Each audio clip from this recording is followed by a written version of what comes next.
with your host, Andrew Romanella.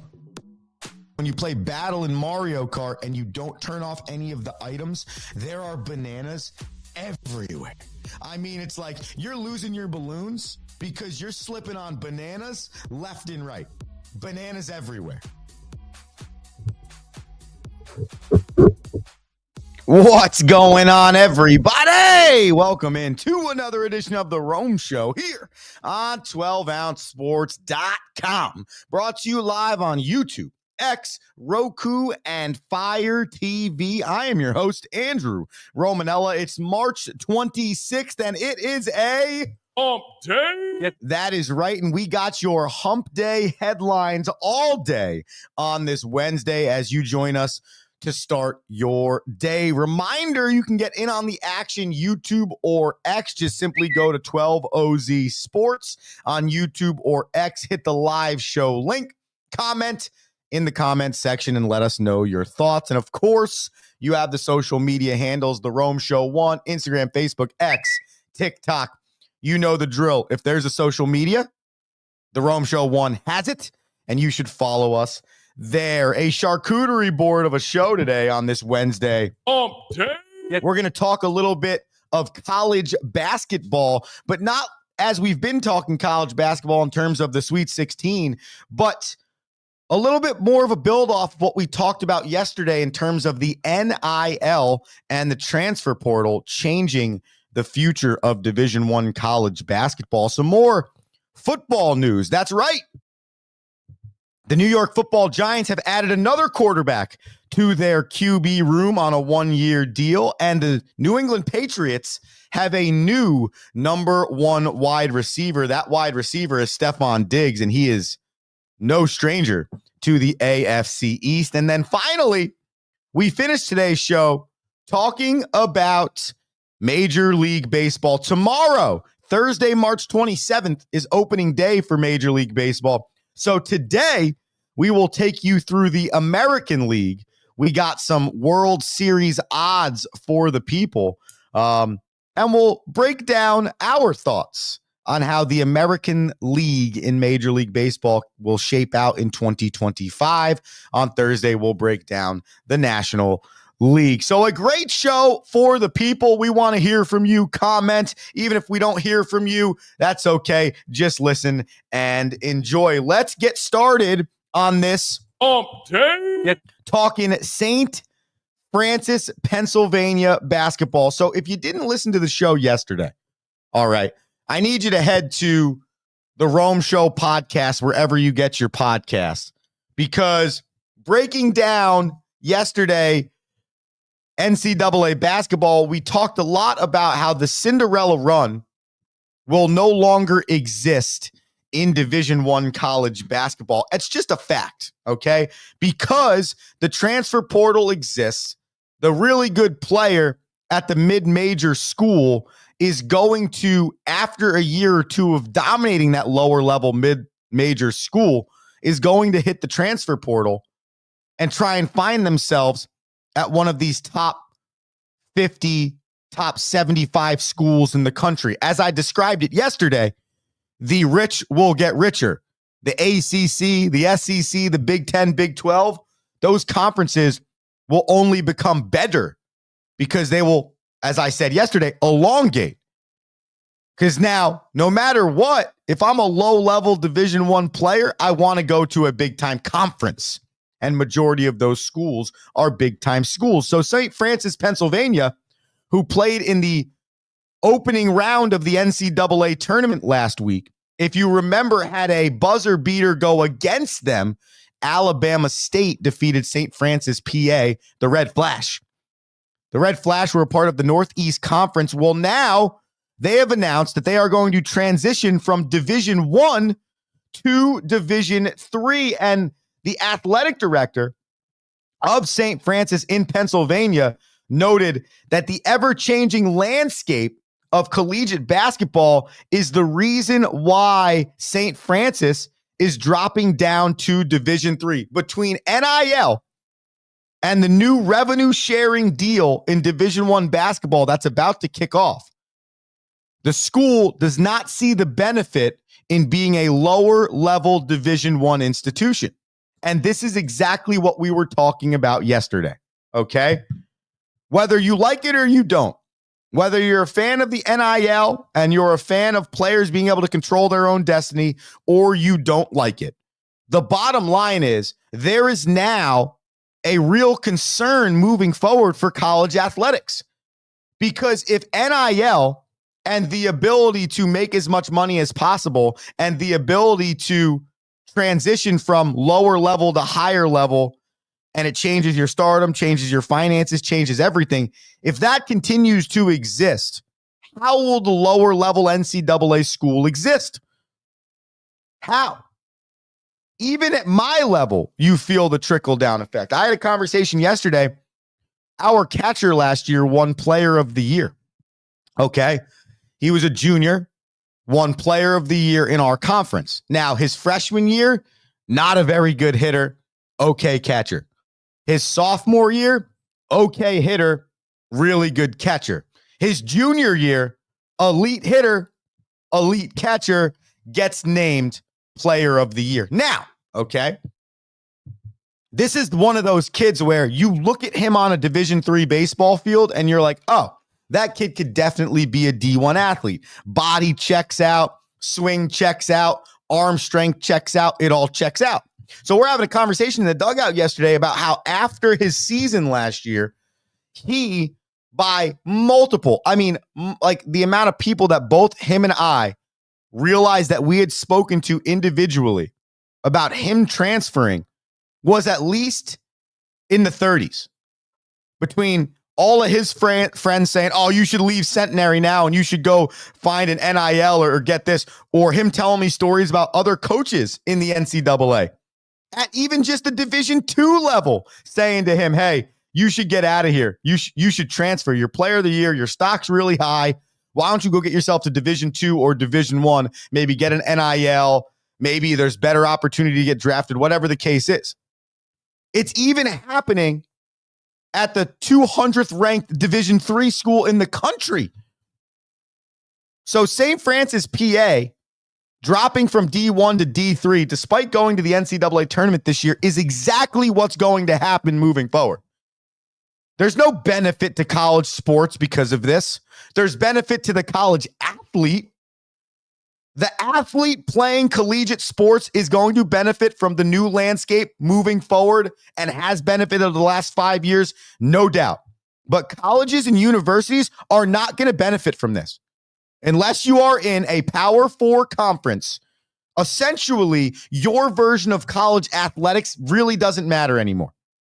Your version of college athletics, if you're not in a Power 4 conference, is to be a junior college, is to be the stepping stone for the highest level of college athletics. Me, as a Division III head coach, them as D2 institutions, and those guys over there as lower level Division I schools have now just transitioned into the minor leagues of the Power 4 conferences. So maybe a smart decision by St. Francis, PA, long-term financially for their institution, but a sad decision, a very sad decision that sees a historic Northeast Conference program drop because they cannot handle the ever-changing landscape of college athletics. And they're not in the minority, they're in the majority.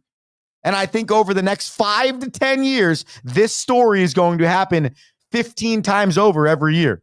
And I think that is super disappointing for what the foundation of college athletics is. Andrew Romanella, The Rome Show, 12OZ Sports. The foundation of this show is that we're on every day at 7 a.m. Monday through Friday. And that if you missed it, it doesn't matter because you can get the show wherever you want to find the show. Just search The Rome Show podcast. Foundation's key to success. And right now, the New York Football Giants don't have much foundation in their locker room, starting with the quarterback room.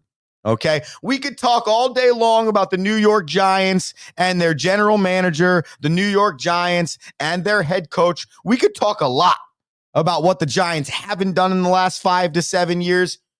There is a lot of material there. Honestly, you could start a Giants-only podcast about the stupid decisions this organization has made over the last 5 to 10 years. But that does not stop the fact that you still have to assess what they're doing now comparative to next season. And you have to decide, do you like it? Do you not like it? Okay. And right now, when it comes to the quarterback room, I am a solid fan of what the New York Giants are doing. Yesterday, we were talking to Rocky about how the Giants signed Jameis Winston to a 2-year, $8 million deal. And that deal was not to sign Jameis and say, hey, here are the keys to the Cadillac. Have fun being the quarterback of our franchise for the next 2 years until we find another quarterback. That was not it at all. The idea of the move of Jameis was to create depth inside your QB room.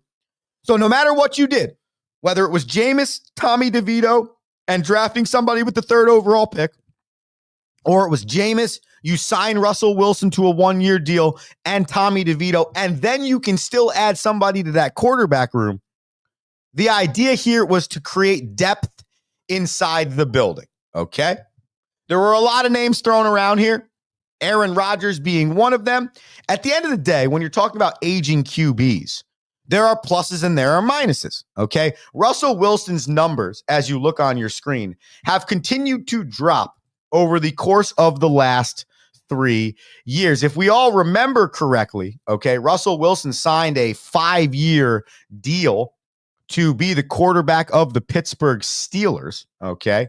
However, the Denver Broncos. However, after 2 years, that did not go very well, and he was traded to the Pittsburgh Steelers. The two things that concern me the most about Russell Wilson are the health, okay, and his ability to lead a huddle. Because if you look at 2012 to 2020, Russell Wilson played every single game of every single year, okay?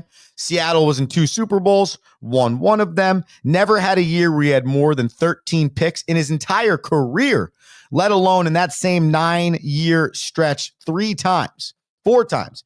He had more than 10 picks, held on to the football, used his legs, put his team in a good position to win, and for the most part, finished with roughly 3,300 to 4,000 throwing yards every year. Okay. But then after the 2020 season, Russell Wilson has yet to play an entire season. Now, his 2 years in Denver, some of that was him, some of that was benching. It's a little bit of a mess, but it's been 4 years now. Okay. His last year in Seattle, 2 years in Denver, and the year in Pittsburgh, So when you look at this signing, 1 year, $10.5 million guaranteed, up to $21 million in incentives, you're not making this signing so that Russell Wilson can be the quarterback with these stats on your screen. Because it's not like these stats are like, whoa, jump off the page, Hall of Famer type stuff. That's not it at all. You sign Russell Wilson in this moment to create some type of step forward in your QB room. Okay? The way I see it, you have Russell Wilson for a year, Jameis for 2, and then you see what goes on in the draft. If you truly don't believe in a quarterback with the 3rd pick, don't get him. Do not pick a QB with pick number 3, for that matter, in the 1st round, if you really don't believe in that guy's talent. Right now, Cam Ward has emerged as the clear number 1 based on what the quote-unquote experts say.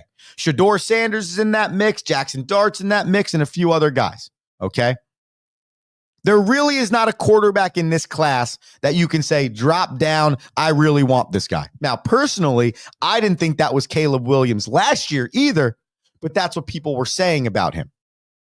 So we could talk about this all day, but the belief of the QB is in the eye of the beholder. So if the GM thinks he's good, it doesn't matter what other people think. That guy's going to want to go and get that quarterback.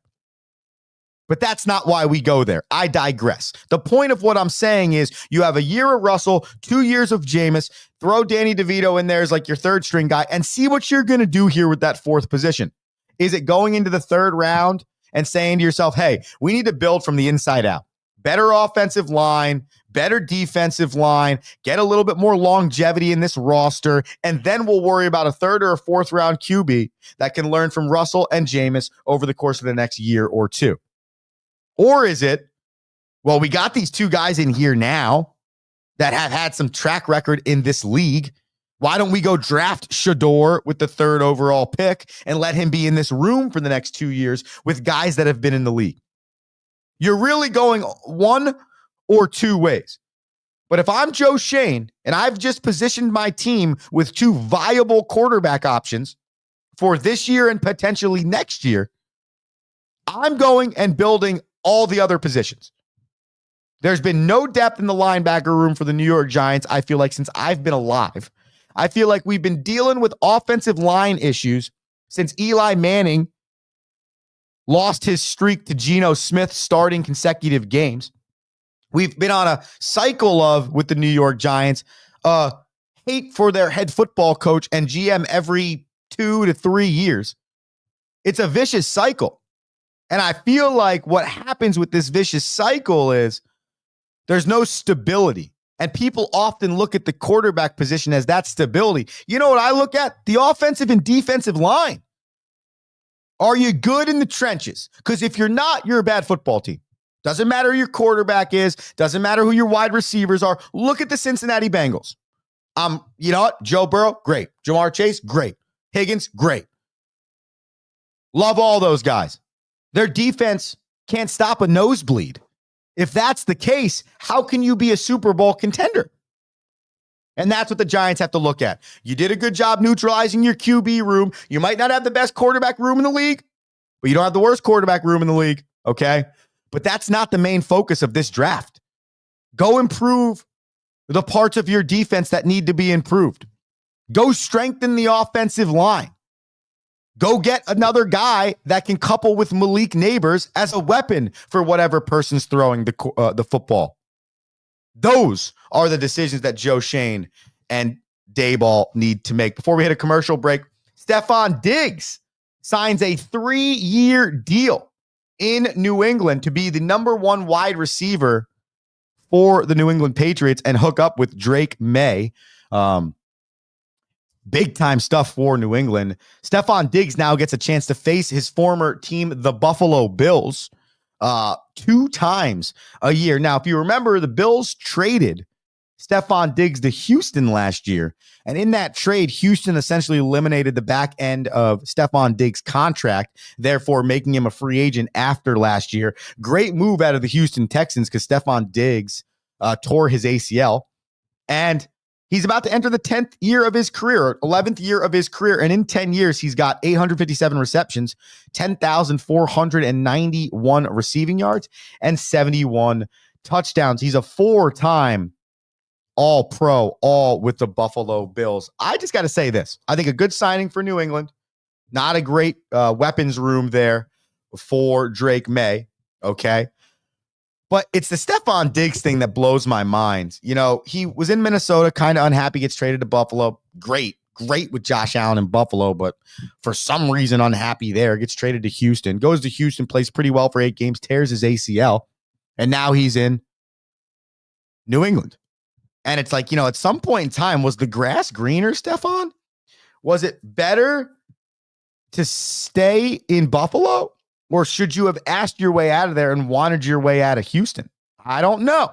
Okay. But to me, the situation in Buffalo is still better than anything else he's done, though CJ Stroud was good in Houston last year. So we'll see what happens with Stephon Diggs. I don't think he's the same guy as the stats you just saw up on your screen while we were talking about him, but I do believe he's going to significantly help that offense. We're going to take a quick commercial break here on the Rome Show. When we get back, we talk American League Baseball. Yeah, exciting stuff. We have 9 hours until Major League Baseball season starts tomorrow, and I am ecstatic. So let's break down the American League. We'll give you our pick to win the American League, and we'll give you Vegas's picks to win the World Series. It's Wednesday, March 26th. It's a day. I'm Andrew Romanella. You're the listener. This is 12 Ounce Sports, and we're back after this.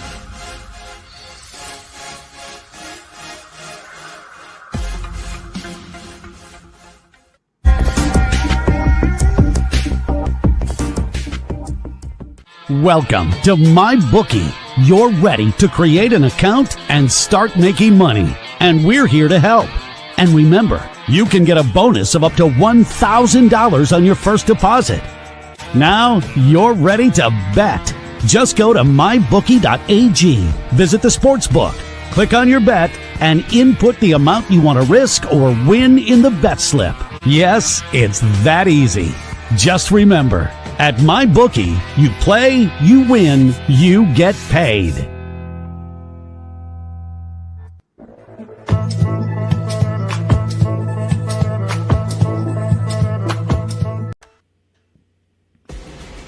Need tickets to that next event?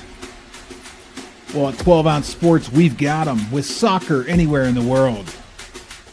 Tickets to any venue, any sport.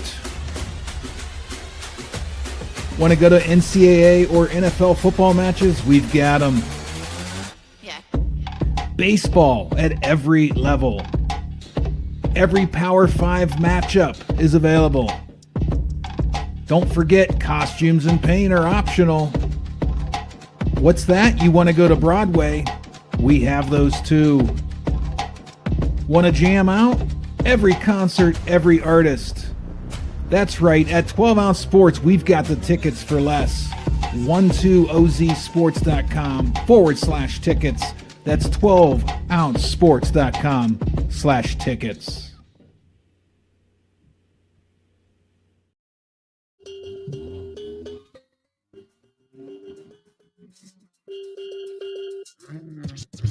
Yeah. What's going on? It's the Rome Show.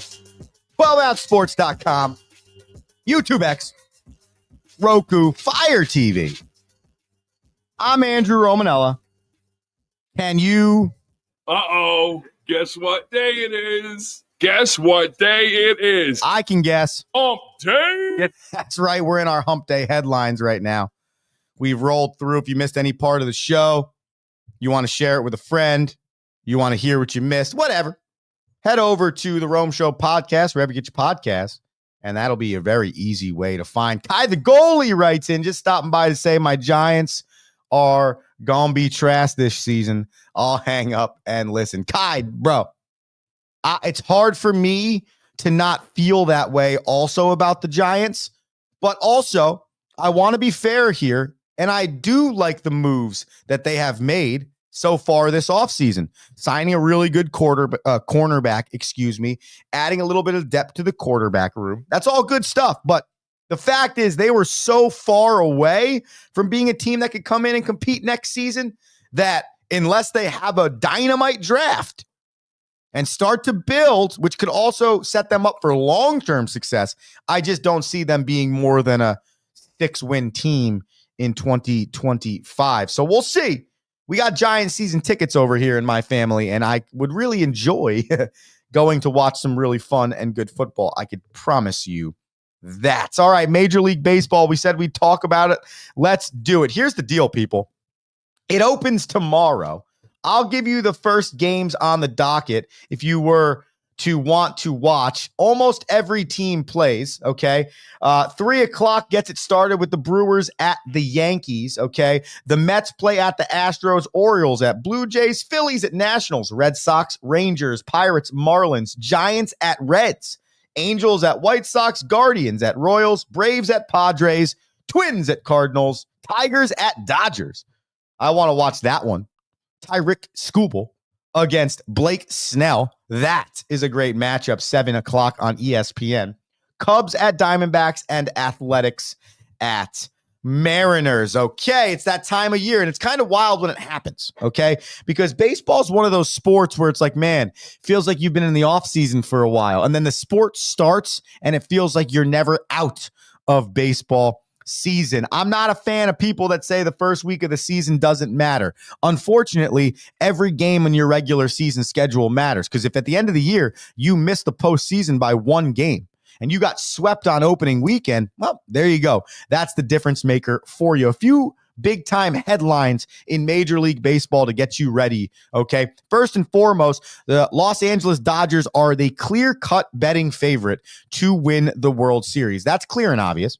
They have the most talented roster quite possibly ever assembled in Major League Baseball, and a really good manager, too, in Dave Roberts. Their odds, according to Caesars Sportsbook, are plus 230. Whereas the next closest team is the New York Yankees at plus 900. So a 630 plus difference in terms of favorite to win the World Series. That's how clear cut the Los Angeles Dodgers are. Of the top 10 teams to be chosen to win the World Series, 4 of the top 5 betting favorite World Series odds teams are from the National League. Okay, so going into this season, the American League is considered to be significantly down comparative to the National League. So we will break down the American League right now as we get you ready for the year. Finally, 2 professional baseball teams will not be playing professional baseball at the major league level in Major League Baseball stadiums. To give you a reminder,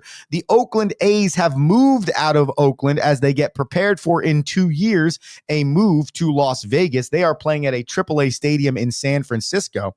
And the Tampa Bay Rays don't have a home stadium because their stadium was ruined in a hurricane, and they'll be playing at George M. Steinbrenner Stadium, which is the minor league spring training complex of the New York Yankees. So of the 32 teams, 2 teams in Major League Baseball are playing in minor league ballparks this year. So just a lot of interesting storylines heading into this season. Looking at the American League, okay, here are the 5 teams with the betting odds to go to the World Series or win the World Series. So the 5 favorite teams in the American League: the Yankees aforementioned, the Orioles, then the Red Sox, then the Astros, then the Rangers. The way I see it, there is no team that is fully built top to bottom in the American League right now that can really give me a belief that they're better than some of the teams in the National League. The Yankees, they're really good, but as the really goodness from the beginning of spring training to now has started to wear off, it's all because of injury. You lose Garrett Cole to Tommy John.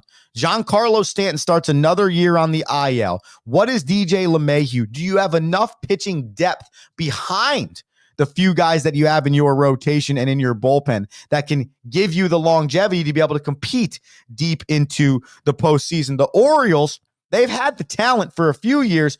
Are they taking that next step? Are they good enough? Can their younger, more talented roster take the step to being an elite level team in Major League Baseball? The Red Sox, I think we all feel pretty good about where they've been trending, but they still have to do it for us to believe they're good enough. Plus, the 3 teams we just mentioned, all in the American League. So outside of the fact that they could be 3 of those teams in the American League that might be talented enough to make a run, they have to get through that gauntlet. And we didn't even mention the fact that the Tampa Bay Rays exist, who always find a way to be competitive every year. Then I got the Astros and I got the Tigers. Those are the 6 teams. Oh, the Astros, the Tigers, and the Rangers. Those are the 6 teams that I believe have a real chance at competing in the American League on paper right now. Okay, obviously things change. I'm not an idiot, okay? But looking at the American League, it's not stacked, okay?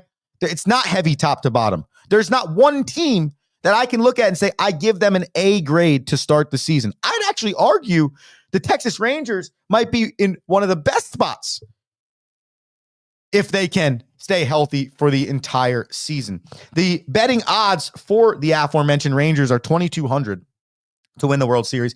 Astros 2,000, Red Sox 1,800, and the Orioles 1,400. On a whim, to finish this show, we are not going to do bananas today. We're going to bring our bananas back for Thursday and Friday. Bananas this week will return, and we are going to try and pick some NCAA basketball games and get you ready for opening day in Major League Baseball. So off day for bananas, okay? But I did want to give you my prediction, all right? I want to say the Yankees are going to go back-to-back in the American League. I want to say that we're going to get a back-to-back World Series rematch, and I would love it, okay? I would love it. I think that would be a lot of fun. Dodgers, Yankees, all the stuff that's associated with it, the talent level, all the things, okay? But I don't think it's going to happen. And I want to say that I believe in the Astros or the Rangers, but I can't, okay? I just can't. So I'm actually going to take the young guns here. I said something on the show last year that is going to reign true with me as I continue forward on the Rome Show and we get more famous here. The Orioles over the next decade are going to potentially win the most AL East titles. Okay. And I think that starts this year. I think the Orioles hit their stride this year and they're able to push past, okay? They're able to push past just being a good team that could potentially make the postseason to we want to be a World Series contender. Remember, they finished second in the AL East last year with a 91-71 record. In terms of the American League, they had the second best record in the American League and the third best record, I believe, in Major League Baseball, or fourth best record, something like that. So they were a top 5 team last year, not losing much, continuing to be mature.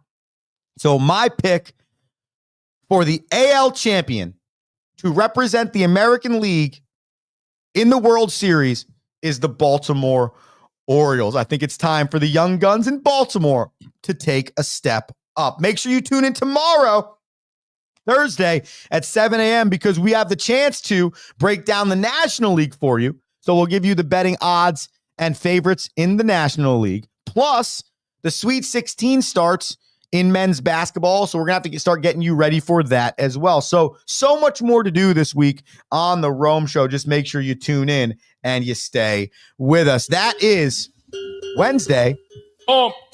Get here, and we appreciate you for listening. If you missed any of it, just watch the podcast, or I don't think you watch a podcast, you listen to a podcast. Watch the YouTube, check out the podcast, share it with a friend. Tune in tomorrow morning at 7 a.m. Have an electric day. This is Andrew Romanella saying peace.